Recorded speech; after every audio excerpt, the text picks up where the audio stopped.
আজি মই বনাম পনীৰৰ চব্জি। প্ৰথমতে মই কেৰাহী এখন গেছত উঠাই দিছোঁ। এয়া মই 2 চামুচ সৰিয়হৰ তেল দিছোঁ। এয়া তেলখিনি গৰম হৈছে। ইলাইচি সৰু এপিচ দিছোঁ। তেজপাত মই সৰু সৰুকৈ কাটি দি দিছোঁ, টুকুৰা টুকুৰি কৰি। লং দিছোঁ 3টা। এইখিনি মই অকণমান ভাজি লওঁ।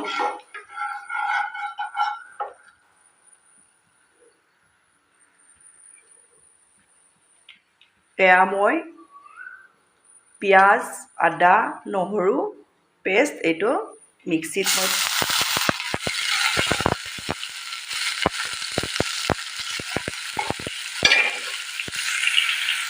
এইখিনি মই মিক্সিত পিচি লৈছিলোঁ। এইখিনি মই ভালদৰে ভাজি লওঁ, কেঁচা মছলাখিনি।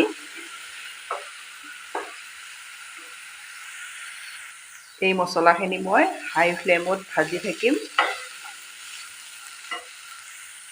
এইখিনি মোৰ ভালকৈ ভাজি লোৱা হৈ গ'ল। এয়া বিলাহী 3টা মিক্সিত মই পিচি লৈছিলোঁ। বিলাহীখিনিও মই ভালকৈ ভাজি লওঁ। ইয়াতে দি দিম মই হালধি গুড়ি, এয়া জিৰাৰ গুড়ি, জালুকৰ গুড়ি আধা চামুচ দিছোঁ, গৰম মছলা আধা চামুচ দি দিছোঁ, হালধিৰ চামুচখনেৰে, ৰেড চিলি এচামুচৰ অলপ কম দি দিছোঁ। এইখিনি মই ভালকৈ ইয়াতে ভাজি লওঁ। এই মছলাখিনি ভালকৈ ভাজি ল'ব লাগে, তেতিয়া পনীৰৰ চব্জিটো খাবলৈ খুবেই ভাল লাগে। আপোনালোকে মোৰ ভিডিঅ' চাই ভাল পালে প্লিজ লাইক, কমেণ্ট আৰু ছাবস্ক্ৰাইব কৰিব। এইখিনি মোৰ ভালকৈ ভাজি লোৱা হৈ গ'ল। এতিয়া মই ইয়াতে দি দিম সোৱাদ অনুযায়ী নিমখ। মই নিমখ প্ৰথমতে দিয়া নাই। নিমখ দি ইয়াত মই অলপ গৰম পানী দি দিছোঁ।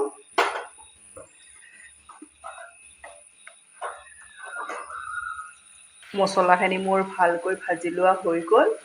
এতিয়া মই ইয়াতে দি দিম গৰম পানী। গৰম পানী মই 1 গিলাচ দি দিছোঁ। আপোনালোকৰ ভাতৰ লগত খালে অকণমান পনীয়াকৈ দিব, ৰুটিৰ লগত খালে অলপ ডাঠকৈ ৰাখিব। এইখিনি মই আকৌ উতলাই ল'ম। এইখিনি ভালকৈ উতলিছে। এতিয়া মই ইয়াতে এয়া ঘৰতে মই বনোৱা পনীৰ কেইপিচ দি দিছোঁ।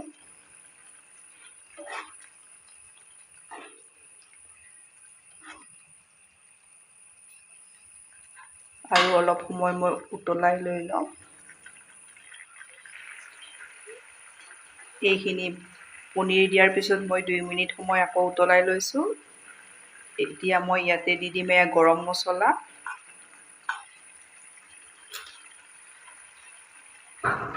আৰু কচুৰি মিঠি দি দিছোঁ।